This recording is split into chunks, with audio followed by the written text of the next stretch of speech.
예, 오늘 오후에 하나님 말씀 다니엘 7장입니다. 이제 우리가 6장까지 거의 다니엘을 절반을 우리가 다 이렇게 공부해봤죠. 제가 다니엘 서론을 이렇게 강의할 때 여러분에게 드렸던 말씀이 이 다니엘의 구조가 1장부터 6장, 그 다음에 7장부터 12장까지 해가지고 이렇게 내용적인 특성이 좀 이렇게 달라진다고 한번 말씀드린 적이 있습니다. 즉 1장부터 6장까지는 다니엘이 있던 당대 어떤 역사적인 어떤 사실들을 기반으로 한 그런 내용들이 중심이었다면, 이제 7장부터 12장까지는 주로가 다 다니엘이 환상 가운데서 예언적인 계시를 받은 그 내용들이 주를 이룹니다. 그래서 7장부터 12장까지에서는 어떤 그런 다니엘 당대 역사적인 어떤 사건들이 나온다기보다는 이제 미래에 있을 그런 예언적인 진리들이 거의 대다수를 이룬다라고 보시면 돼요. 그래서 약간 이 다니엘 1장부터 6장과 7장부터 12장까지가 좀 이렇게 좀 서술 성격이 좀 다르다고 느낄 수 있거든요. 그렇다고 해서 뭐 다니엘 저자가 따로 있고 그게 아니라 하나님께서 이제 그런 성경의 구조를 이렇게 다니엘 6장까지는 주로 역사적 어떤 사건들을 통해서 하나님께서 그때그때 말씀을 계시해 주신 거라면, 7장부터 12장은 이제 정말로 미래에 그런 예언적으로 이루어질 일들을 계시해 주신 그런 내용이다, 이렇게 보시면 됩니다. 그러니까 크게 나누면 1장부터 6장은 그냥 역사 사건, 7장부터 12장은 그냥 예언적인 어떤 내용, 이렇게 보시면 되겠어요. 자, 오늘 7장 우리가 살펴볼 텐데, 7장의 주제는 교회 시대의 이방인 권세에 관한 예언들입니다. 네.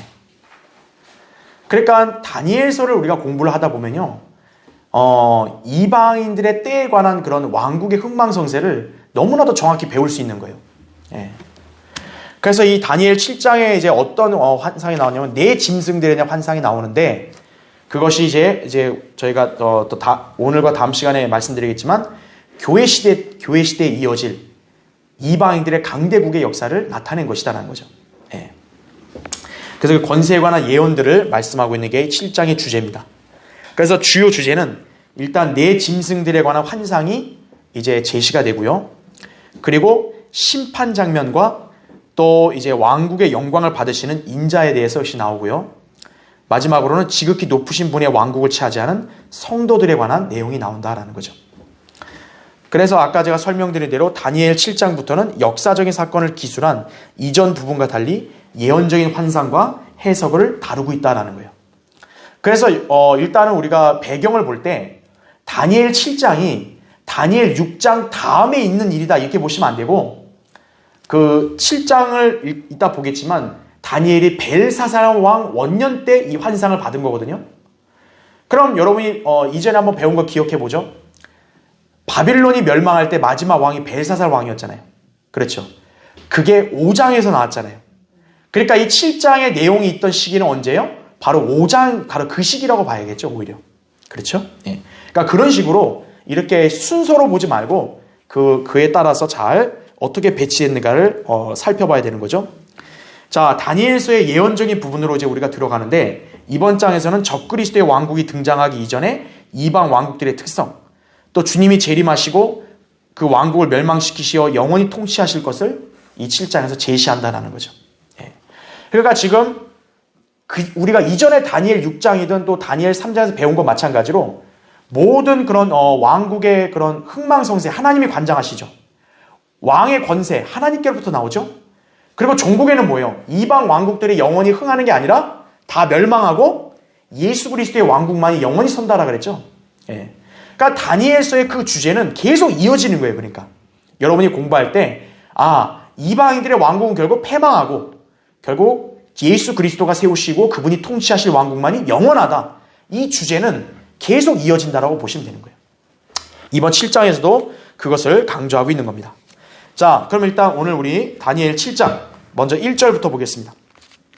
자, 7장 1절을 보시면, 바빌론의 벨사살 왕 원년에 다니엘이 자기 침상에서 한 꿈을 꾸고 머릿속에 환상들을 받고서 그가 그 꿈을 기록하고 그 일들의 실상을 말하니라, 이렇게 말씀하고 있죠. 예. 자, 교환을 먼저 보세요. 그 첫 번째, 벨사살 왕 원년. 그러니까 원년이라는 건 벨사살이 즉위한 때를 말하죠. 자, 그때가 정확히 언제인지는 확실치 않지만 이전 5장의 끝부분에서 바빌론의 벨사살 왕이 죽임을 당하고 메디아인 다리오가 그 왕국을 취해서 메데 페르시아가 이어졌다 그랬죠? 그때가 대략 BC 538년이라 그랬어요. 그렇다면 원년은 BC 541년이었을 가능성이 높다 이렇게 보는 거죠. 그러니까 연대기는 뭐 정확하게 말할 수 없는 거지만 가장 근접하게 우리가 이렇게 추측해 볼 수 있는 것은 바로 이 연도라고 볼 수 있겠죠. 자, 그렇다면 이때 다니엘의 나이가 대략 얼마쯤 됐냐? 우리가 예전에 다니엘 5장에서 벨사살이 망하기 전에 그때 다니엘이 거의 90 가까이 그렇게 고령의 나이라 그랬잖아요. 그럼 여기 벨사살 원년은 한 2, 3년 전이니까 대략 85세쯤 됐겠네요. 다니엘이, 그렇죠? 그리고 누부갓네살이 꿈을 꾸었던 시점으로부터는 몇 년이 된 거예요? 62년째가 된 거죠.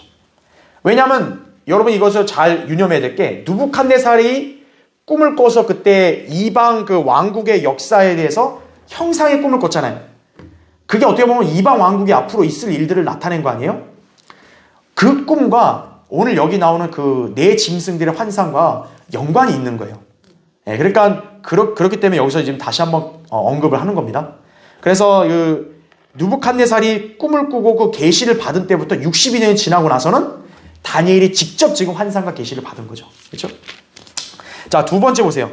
클라레스 라킨에 따르면 누부갓네살 왕이 죽었던 BC 561년부터 바빌론이 멸망했던 BC 538년까지 무려 23년 동안 다니엘은 뭐하고 있었냐 이거죠. 아마 은퇴 생활에 있었을 거다 이렇게 예측을 합니다. 왜냐하면 다니엘 5장 공부하셔서 알겠지만 그때 다니엘은 뭔가 어떤 그 신하들 중에서 중추적인 위치에 있다고 보기는 어렵고 잔치 않았잖아요. 뭔가 이렇게 물러나 있었던 걸로 볼 수 있죠. 그렇죠? 네. 이제 그렇게 보는 거죠. 그러면 다니엘이 은퇴 생활을 했다면 대체 그동안 뭐 했겠냐 이거예요. 다니엘이 뭐 했을 것 같으세요? 하나님의 말씀을 공부하고 연구하는 거예요. 그 밑에 보세요. 괄호 1번. 비록 이방 나라 타향에서의 포로 생활이라고는 하나 이 기간 동안 다니엘은 하나님과의 긴밀한 교제 속에서 안식의 세월을 보내고 있었을 것이다 이거죠. 쉽게 우리가 이걸 어떻게 또 알 수 있냐면 다니엘을 공부하면서 청년 때 다니엘하고 고령 때 다니엘하고 분명히 영적 성숙도가 달랐죠. 그렇죠? 네. 하나님과의 긴밀한 교제를 갖고 안식의 세월을 보냈을 거라고요. 다니엘은. 그렇죠? 그리고 이미 실제하고 있던 구약 성경들을 읽으면서 하나님의 말씀들을 깊이 연구했을 것으로 짐작해 볼 수 있다. 그죠? 그 증거가 뭐냐면 9장 2절에 보니까 다니엘이 예레미야가 기록한 주의 말씀의 책들을 자기가 공부했다 그랬어요. 그래서 나중에 우리가 배우겠지만 70주의 환상 받기 전에 다니엘은 예레미야 선지자의 그런 책을 읽으면서 어때요? 바빌론의 포로, 유대인들이 바빌론 포로가 70년이다라는 걸 알았다고 정확히. 그러니까 하나님 말씀을 공부한 거죠. 다니엘은. 예. 그러는 와중에 어떻게 된 거예요? 이제 하나님께서 그에게 환상으로 계시를 해주신 거예요. 자, 2번 보시면 다니엘이 여기서 네 짐승들에 대한 환상을 보았던 건 바로 그가 이처럼 성경들을 공부하면서 이방인들의 때와 또 이것이 갖는 이스라엘 민족과의 관련성에 대해 더 많은 조명을 받고자 했던 기간 동안에 일어난 일이었다 이거죠. 하나님의 말씀을 더 많이 알고 싶어하고 더 열심히 공부하고 그런 사람 어때요? 하나님께서 더 깊이 있는 것들을 알게 하시는 거예요. 관심도 없고 아예 쳐다도 안 보는 사람한테 하나님께서 무슨 특별한 계시를 준다 그런 거 없어요. 예. 그 사람에게 무슨 조명을 비춰준다 그런 게 없다 이거죠. 자, 3번을 보세요. 예언적 진리들을 기록한 다니엘. 또 신약에 누가 있어요? 요한이 있죠. 다니엘은 다니엘서를 기록했고 요한은 요한계시로 기록했잖아요. 이 두 인물들은 모두 하나님의 계시를 언제 받았냐? 노년 때 받아요. 주님은 그들의 신실함으로 인하여 그들을 사랑하셨고요. 이렇게 환상들을 통하여 위대한 계시들을 그들에게 직접 주셨다 이거죠. 하나님의 계시는 주님께서 사랑하시고 사용하시는 신실한 사람들에게만 주어지는 거예요. 아무에게나 계시 주는 게 아니다 이거죠. 그리고 항상 성경을 읽고 공부하는 사람들에게 주어진다는 사실을 우리는 알아야 한다 이거죠. 우리가 영적으로 받아야 될 교훈은 하나님 말씀을 늘 유념하고 묵상하고 상고하는 그 사람은 더더욱 진리를 더 많이 하나님께서 알게 해주신다는 거예요. 예. 진리를 더 많이 알면 알수록 어때요? 하나님을 더 잘 알게 되고 그분을 더 신뢰하게 되고 그분을 더 사랑하게 되는 거죠. 예. 여러분들이 그러한 성도의 삶을 살아야 된다 이거죠. 그렇죠? 자, 세 번째 보세요. 여기 7장에서 나타나는 환상들은 경륜적인 순서에 따라 기술되지 않고 서로 얽혀 기록되어 있다 이거죠. 그 이유는 이 모든 환상들이 한꺼번에 다니엘에게 나타났기 때문이기도 하지만 구약의 선지자들에게 계시된 미래의 그림들이 마치 산봉우리들이 겹쳐서 보이듯이 중요한 사건들이 중첩된 채 나타나 보였기 때문이다. 그죠? 또한 그들은 각각의 봉우리들 사이에 가려져 있는 골짜기의 장면들을 보지 못하기도 했다라는 거죠. 자, 이 지금 내용이 무슨 뜻이냐면 지금 다니엘이 이제 여기서 환상을 보고 계시를 받을 때 우리는 이제 경륜을 공부했으니까 대환란담, 천년왕국, 그 다음에 영원시대 이걸 다 알잖아요. 근데 구약의 성도들에게는 뭐예요? 그걸 순서대로 정확히 다 알았다기보다는 때로 그게 어때요? 한꺼번에 보여지거나 또는 이렇게 중첩돼서 보여지니까 어때요? 이거와 이거 사이에 있던 거는 못 봤다라는 얘기죠. 예. 그러니까 우리가 이제 예전에 배웠던 예언의 산봉우리예요. 그러니까 이제 이렇게 선지자가 여기서 딱 투시를 하는데 이렇게 봉우리가 이렇게 있으면 어때요? 여기서 보면 이게 서로 중첩돼 보일 거 아니에요. 우리는 여기서 보니까 어때요? 아, 앞으로 이제 휴거, 대환란, 재림, 천년왕국 이게 보이지만 이 사람들은 어떻게 된 거예요? 여기서 보니까 이게 중첩돼 보이죠.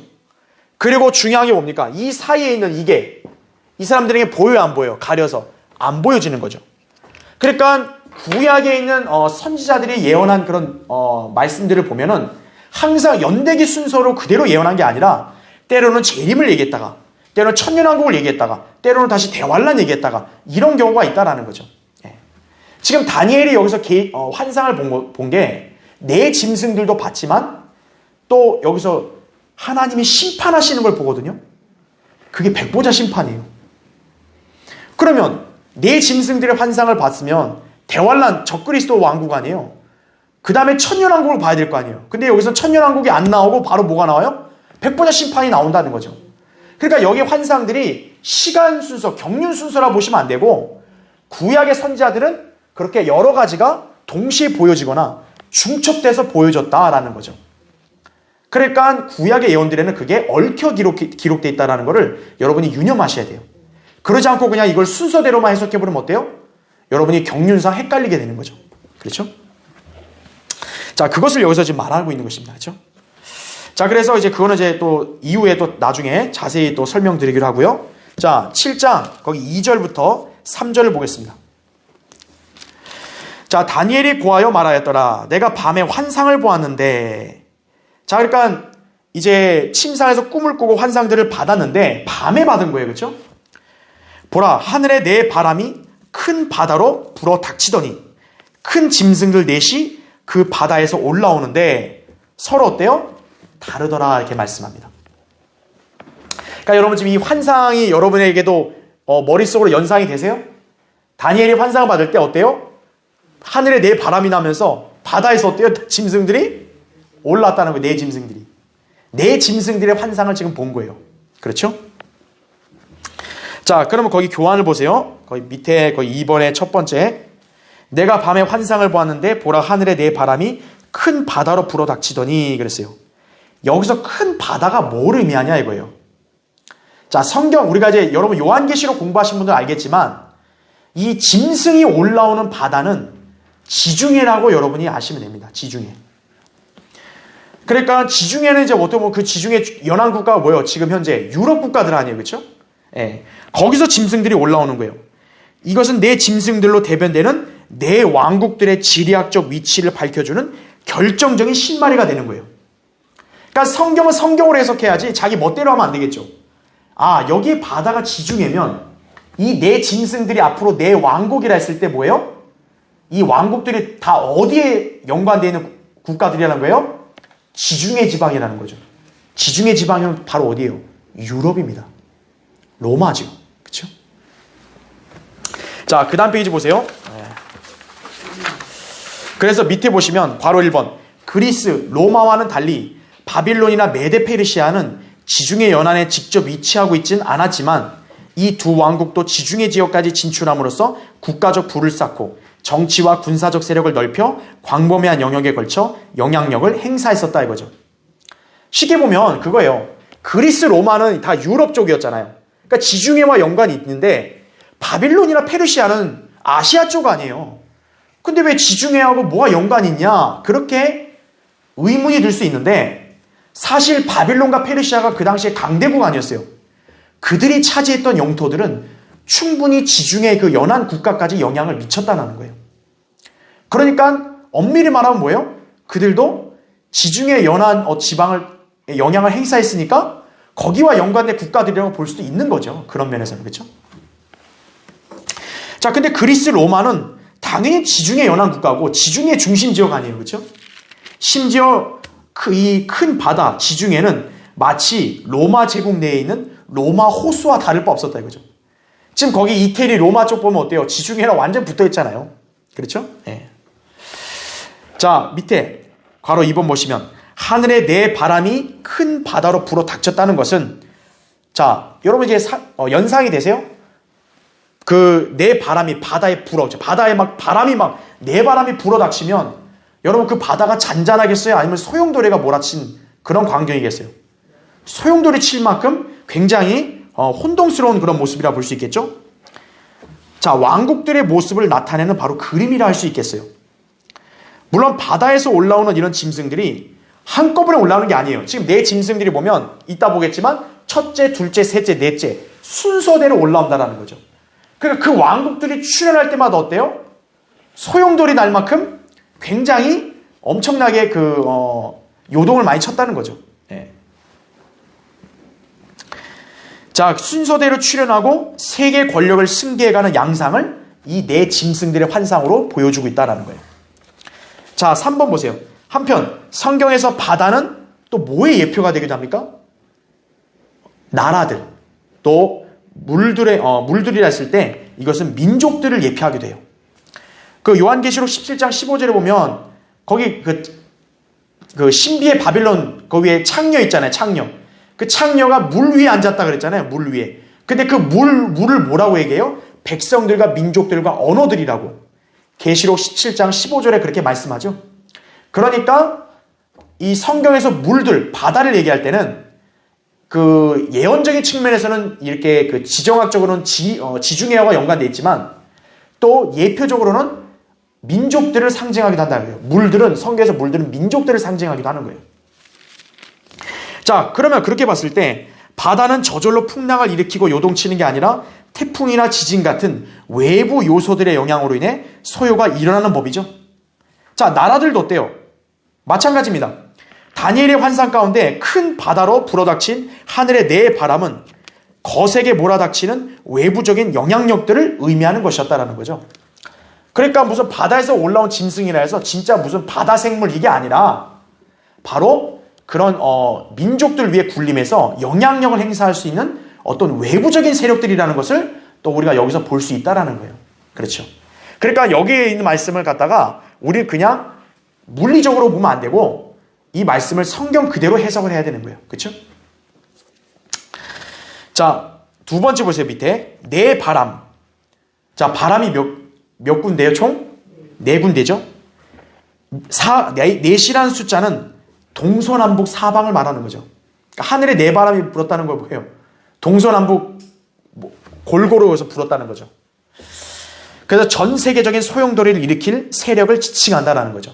그래서 이 네 바람은 공중의 권세들, 즉 마귀의 세력을 일컫는 것으로 바울은 이들에 대해서 정사들, 권세들, 이 세상 어둠의 주관자들, 높은 곳들에 있는 영적 악이라고 그렇게 언급했다라는 거죠.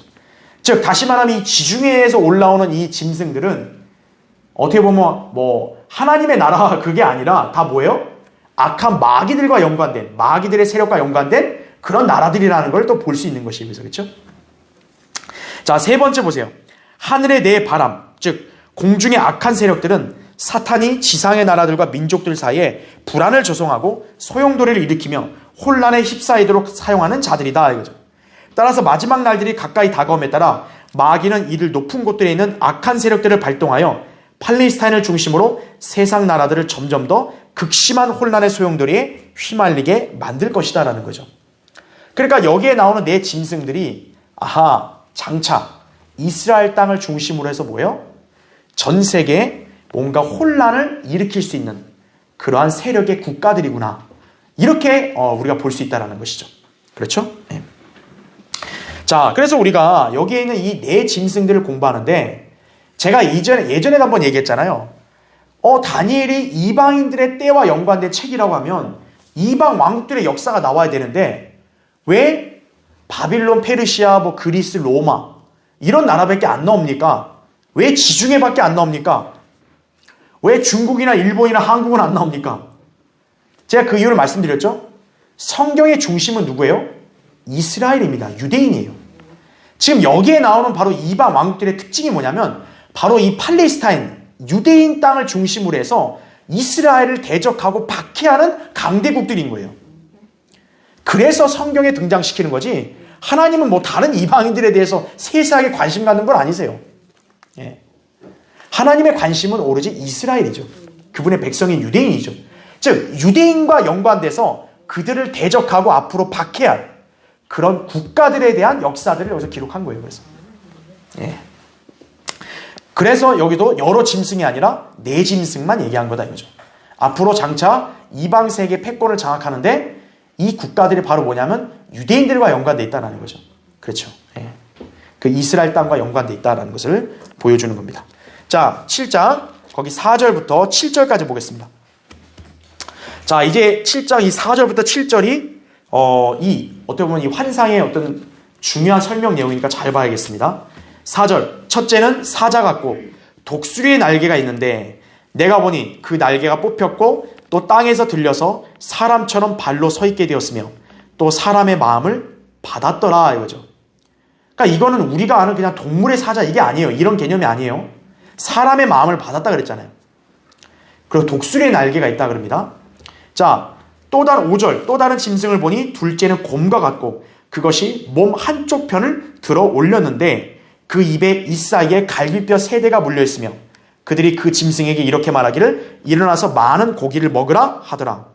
2일 후에 내가 보았더니 보라 또 하나는 표범과 같은데 그 등에는 새 날개 4이 있고 그 짐승은 머리도 4개가 있으며 권세를 받았더라. 2일 후에 내가 밤에 환상들을 보았고 넷째 짐승을 보았는데 두렵고 무서우며 힘이 매우 세고 또 철로 된 큰 이빨을 가졌더라. 지금 여러분 이 넷째 짐승은 뭐와 같다는 말을 안 썼죠. 어떤 동물 같은 게 아닌 거예요. 단순한 동물 같은 게 아닌 거예요. 보시면 그 짐승이 먹고 산산이 부수며 그 나머지는 발로 밟더라. 그 짐승은 먼저 있었던 모든 짐승들과 다르며 또 그 짐승은 뭘 가졌대요? 자, 10뿔. 뭔가 의미심장하죠. 그렇죠? 예. 자, 이 다니엘이 받은 네 환상을 보면요. 요거에 대한 해석이 약간 분분하기 때문에 여러분이 그 시기를 잘 봐야 돼요. 자, 이 네 짐승들 이 환상을 보면은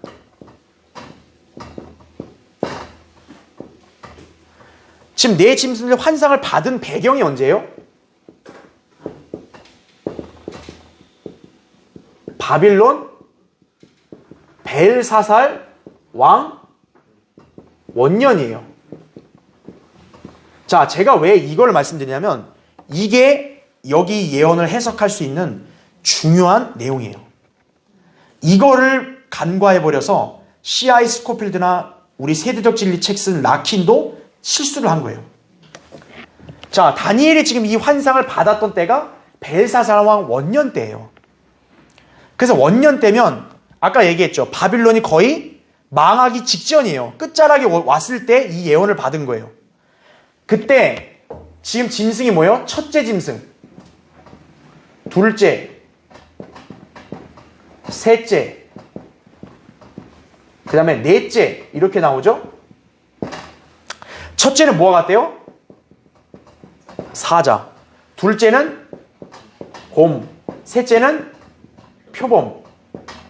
넷째는 그런 말이 없어요. 그냥 무섭다 그래요. 무섭고 힘이 세다.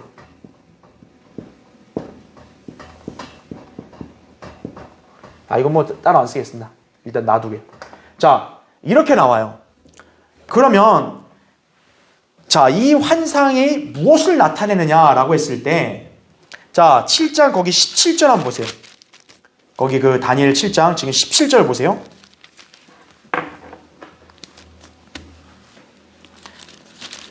거기 보시면 이 커다란 내 짐승은 뭐라 그래요?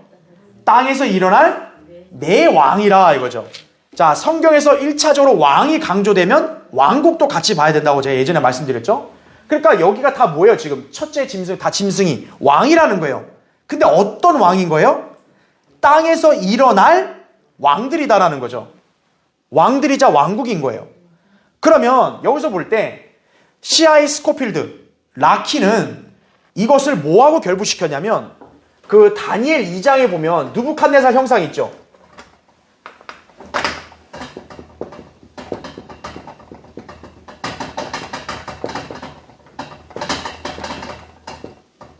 느부갓네살 형상, 우리 기억을 더듬어 보죠. 금머리, 은으로 된 가슴과 양팔, 노수로 된 배와 넓적다리, 철다리, 그 다음에 철과 진흙의 발가락이었죠. 그것을 뭐냐? 여기와 결부시켜요. 그래서 사자를 뭐라고 했냐면 느부갓네살 형상의 금머리 있죠. 금머리면 뭐예요? 바빌론이죠. 바빌론으로. 그 다음에 얘는 은, 양팔이니까 뭐예요? 그냥 이렇게 생략할게요. 은, 페르시아죠. 놋, 그리스죠. 그렇죠? 그 다음에 넷째가 뭐예요? 원래 철 다리 아니에요. 그러면 여기 안 맞잖아요. 그러니까 스코필드나 라키는 어떻게 하냐면 그냥 넷째를 뭐라고 하냐면 그냥 철 발가락이라 그런 거예요.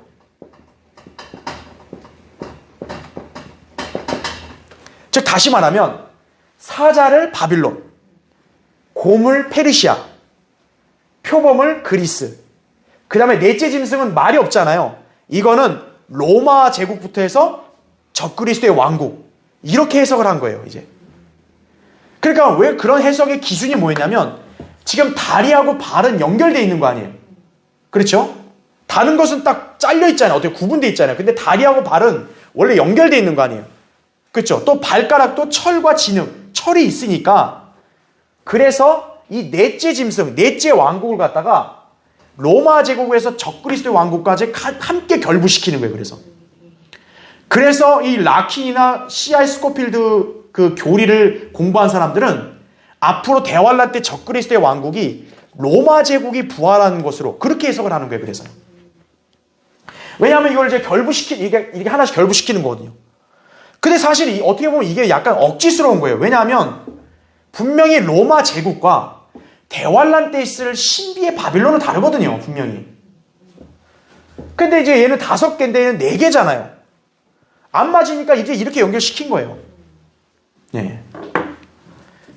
자, 그래서 거기 그 교환을 보시면 거기 그 괄호 2번 밑에 제가 동그라미 1번부터 3, 4번 해놨죠. 그게 이제 라킨이 자기가 이제 이렇게 해놓고 해석한 근거를 제시한 거예요. 아까 사자가 뭐라 그랬어요? 첫째 짐승이 사자같이 생겼고 독수리 날개가 있다 그랬잖아요. 근데 날개가 뽑혔다 그래요. 아까 거기 4절 보니까 내가 보니 그 날개가 뽑혔고 그랬잖아요. 이것을 라키는 바빌론 제국이 쇠퇴한 거 이렇게 해석을 하는 거예요. 그리고 느부갓네살 왕이 또 실성한 거 이렇게 해석을 하는 거예요. 그리고 그 밑에 보시면 또 땅에서 들려서 사람처럼 발로 서 있게 되었으며 사람의 마음을 받았다고 했잖아요. 이걸 갖다 어떻게 해석하냐면 느부갓네살이 그때 교만을 부리다가 쫓겨났잖아요. 짐승같이 있다가 다시 회복됐죠. 그걸로 해석을 하는 거예요. 그러니까 어떻게 보면 약간 그럴싸해 보이잖아요. 그럴싸해 보이네? 그러니까 어떻게 돼요? 바빌론이다. 사자가. 그 다음에 곰이 페르시아다 이거죠. 왜냐하면 그 5절에 보니까 곰이 어떻게 했냐면 몸 한쪽 편을 들어올렸다 그래요. 그러니까 곰이 균형 있는 게 아니라 한쪽이 들어올렸다 하니까 이 왕국은 한쪽이 더 우세한 왕국이다. 메데 페르시아네. 근데 그래요. 왜냐하면 메데와 페르시아 중에 누가 더 우세했어요? 페르시아가 더 우세했거든요. 그렇게 해석하는 거예요. 그리고 거기 보면 그 입에 이 사이에 갈비뼈 3대가 물려있다. 그러니까 먹어치운 거죠. 그러니까 이거를 리비아, 바빌론, 이집트를 차지한 것으로 또 해석을 합니다. 그 다음에 셋째 짐승. 자, 셋째 짐승 표범이죠. 표범은 그리스라고 해석을 한 거예요. 그러니까 마치 표범은 뭐냐면 날쌔다 이거예요. 신속. 그리스 알렉산더가 아주 신속하게 정복했던 것처럼 그런 제국을 상징한다. 이런 식으로 결부를 시킨 거예요. 그리고 거기 보면 표범은 등에 뭐가 있어요? 새 날개 몇 개? 4개. 또 머리도 몇 개요? 4개. 실제로 알렉산더 죽고 나서 그리스가 어때요? 4개 제국으로 나뉘었거든요. 이렇게 해석을 하는 거예요. 자, 넷째 짐승. 넷째 짐승은 로마에서 적그리스도 왕국으로 결부시키는데 왜 그러냐 했더니 거기 보시면 7절에 넷째 짐승을 보았는데 두렵고 무서우며 힘이 매우 세고 또 뭐라 그래요? 철로 된 큰 이빨을 가졌다. 철이 뭐예요? 로마 제국 아니에요. 그러니까 이를 로마 제국으로 해석을 하는 거예요. 그리고 로마 제국에서 어때요? 적그리스도의 왕국으로 이어져야 되는데 실제 로마 제국 망했잖아요. 그러니까 어떻게 생각하는 거예요? 로마 제국이 다시 부활한다. 그렇게 해석을 하는 거예요. 이게 지금 라킨의 해석입니다. 그런데 아까 제가 얘기했잖아요. 이게 이렇게 해석하면 약간 억지스러운 게 있는 거예요.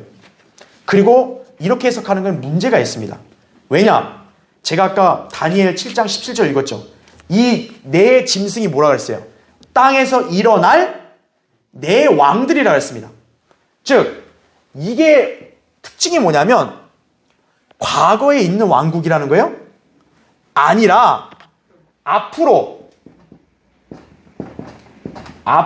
일어날, 즉 미래에 일어날 왕국이다라는 거예요. 이게 땅에서 일어났다가 아니라 일어날 왕국이다라는 거예요. 그러면 제가 아까 배경을 잘 보라 했죠. 다니엘이 이 환상을 받을 때가 언제예요? 바빌론 벨사사랑 원년입니다. 그러면 바빌론이 망하기 직전 상태라 그랬죠. 자, 이때 다니엘이 환상을 받았는데 그때 해석을 하기를 이 네 짐승은 앞으로 일어날 왕들이다. 그러면 거기에 바빌론이 포함될 수 없는 거예요. 포함될 수 없죠. 왜? 바빌론이 이미 있는 제국이고 또 망할 제국 아니에요. 그런데 앞으로 일어날 왕이라 그러면 바빌론이 또 일어나야 된다는 얘기인데 그럼 말이 안 되잖아요. 이거를 놓친 거예요.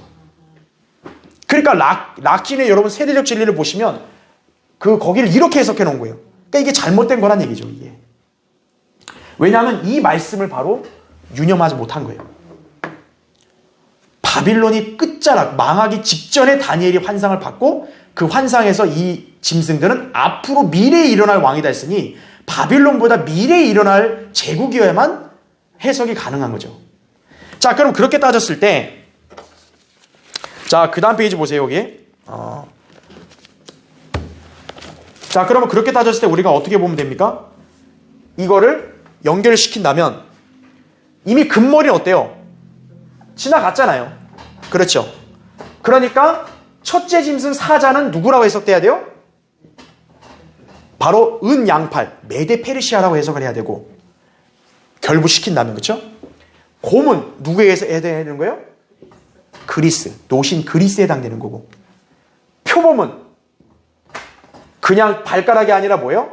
철다리, 로마를 말하겠죠. 로마. 그리고 마지막 네 번째 짐승은 바로 뭐가 되겠어요? 로마 다음에 적그리스도 왕국.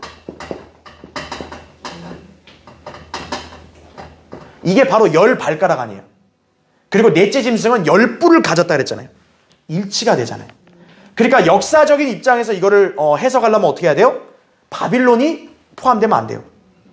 바빌론 끝에 이 예언을 환상을 받았기 때문에 그 이후 미래에 있어야 되니까 어때요?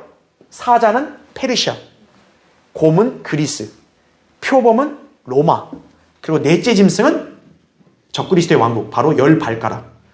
그렇게 해석을 해야 이게 매치가 되는 것이에요. 예. 어떻게 보면 그것이 가장 성경적인 해석이다. 여러분 이렇게 보시면 되겠습니다. 그래서 거기 여러분 3페이지 넘어오셨죠? 그 위에서 보면 괄호 4번 보세요. 위에서 괄호 4번. 결국 두렵고 무서우며 힘이 매우 세고 또 철로 된 큰 이빨을 가진 이 넷째 짐승은 적그리스도의 예표가 되고 적그리스도의 왕국이 된다는 것을 알 수 있다라는 거죠. 예. 자, 이제 그렇게 여러분 보시면 되는 겁니다. 자, 그러면 이제 세 번째 보세요. 자, 다니엘 환상 중에 이제 이 짐승들이 나타났는데 분명히 넷째 짐승은요, 이전에 있던 짐승들과 다르다 그랬어요. 그렇죠? 그런데 여기서 우리가 이 짐승들의 모습을 보니까 사자, 곰, 표범이 나와요. 자, 그러면 넷째 짐승은 도대체 어떻게 생겼냐? 요한계시록에서 그걸 밝혀주고 있는 거예요. 거기 교환을 보시면 요한계시록 13장 거기 1절 2절 나오죠. 자, 거기 교환을 보세요. 내가 바닷가 모래 위에 서서 보니 한 짐승이 바다에서 올라오는데, 역시 이 짐승이 어디서 올라요? 바다. 아까 우리 다니엘 7장에서도 이 네 짐승들이 다 어디서 올라왔어요? 바다에서 올라왔죠. 자, 근데 이 짐승을 보세요. 7머리와 뭘 가져요? 아까 넷째 짐승도 10뿔 가졌다 그랬죠? 그리고 계속 볼게요. 그 뿔들에는 10개의 왕관이 있고 그 머리들에는 하나님을 모독하는 이름이 있더라. 그리고 또 보시면 또 내가 본 그 짐승은, 그러니까 그 짐승 바로 넷째 짐승 말하는 거예요. 자, 뭐와 같대요? 표범과 같다. 근데 발은 뭐와 같아요? 곰의 발 같고 입은 사자의 입 같은데 용이 자기의 능력과 자리와 큰 권세를 그 짐승에게 주더라. 이렇게 지금 말하고 있습니다. 그러니까 지금 여기서 보면 이 넷째 짐승, 다니엘은 이 넷째 짐승이 도대체 딱 얘는 뭐가 같이 생겼다고 말할 수 없는 게 무섭고 두렵게 생겼다는 거예요. 근데 알고 봤더니 뭐예요? 요한이 설명할 때는 표범같이 생겼는데 발은 뭐예요? 곰발같이 생기고 입은 뭐예요? 사자 입같이 생겼다. 그러니까 이 짐승은 한마디로 이 세 짐승들이 합쳐져 있는 거예요. 복합적인 형태로. 그런 동물이니까 이건 뭐라고 딱 말하기가 뭐한 거죠. 다니엘은 너무 생긴 게 무서운 거죠. 예.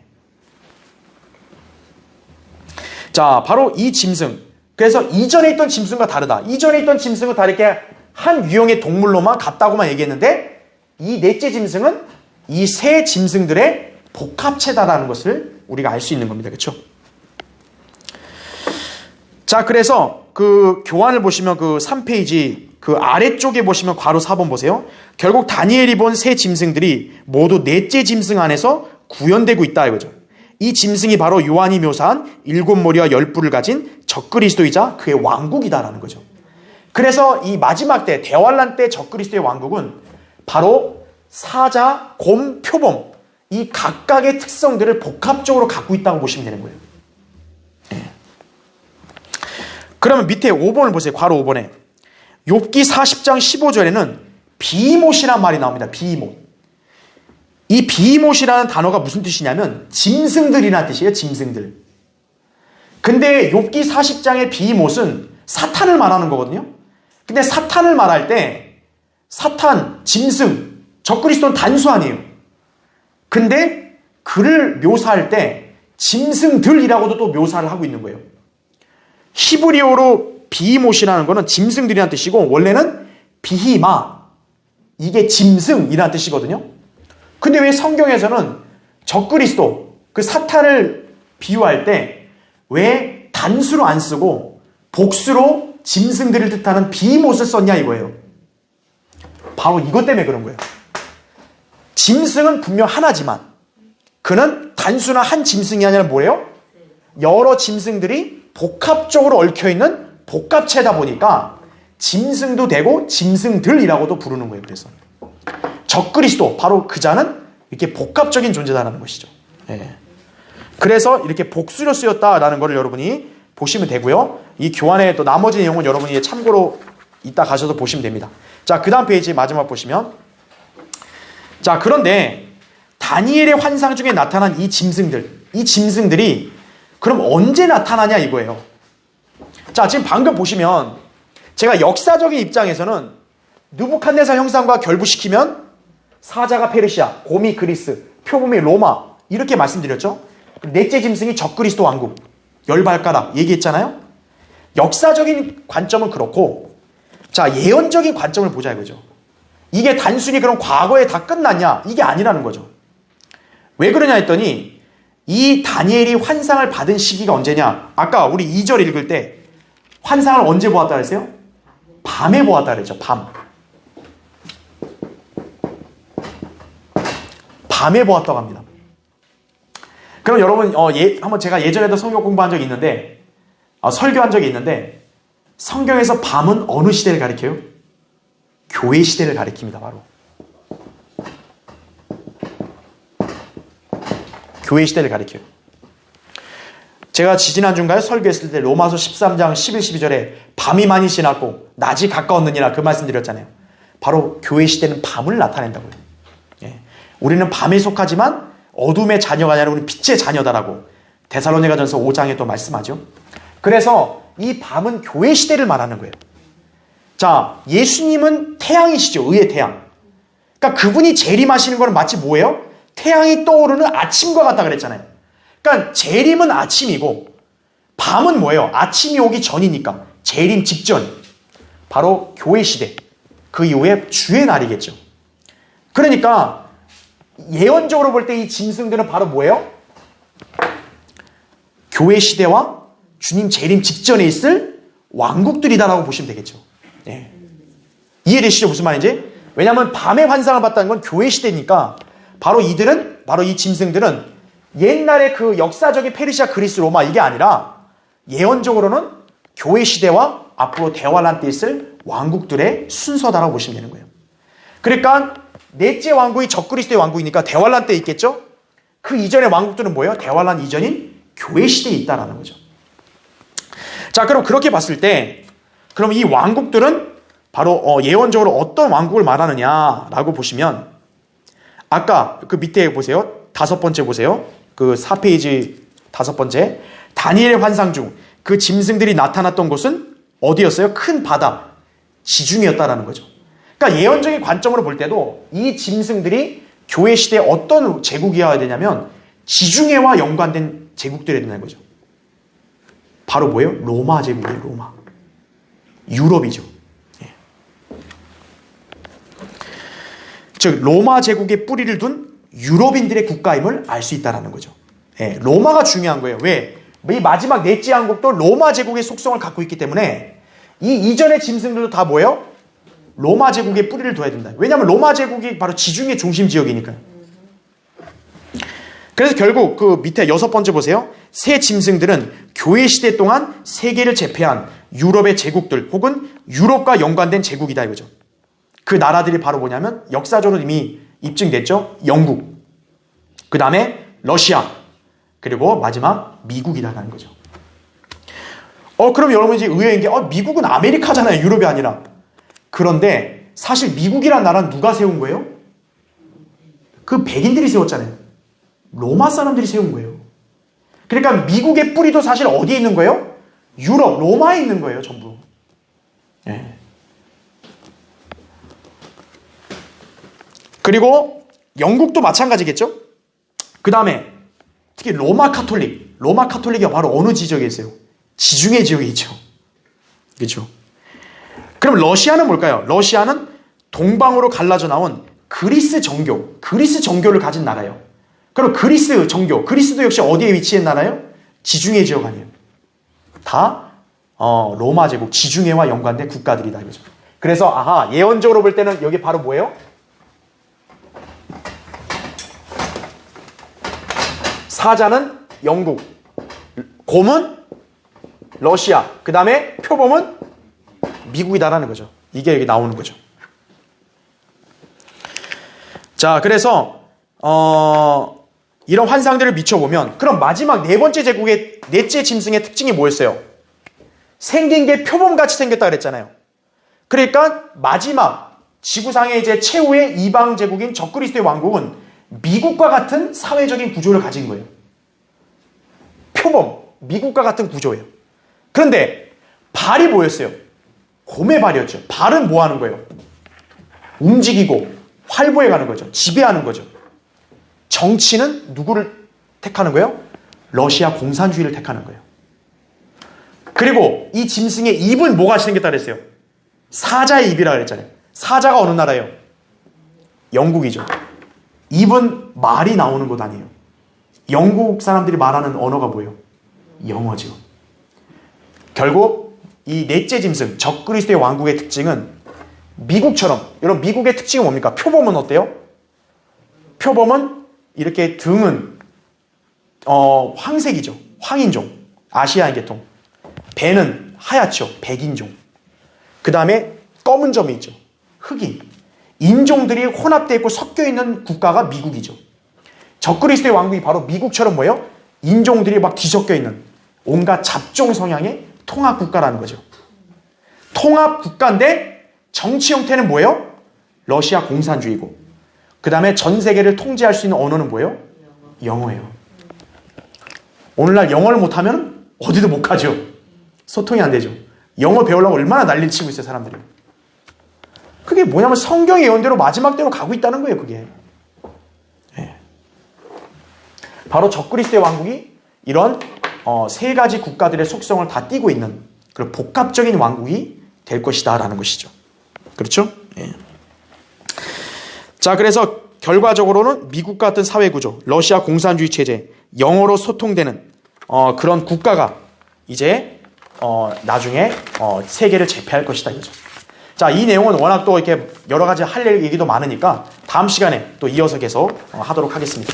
자, 오늘 기도하고 오늘 예배를 마치겠습니다.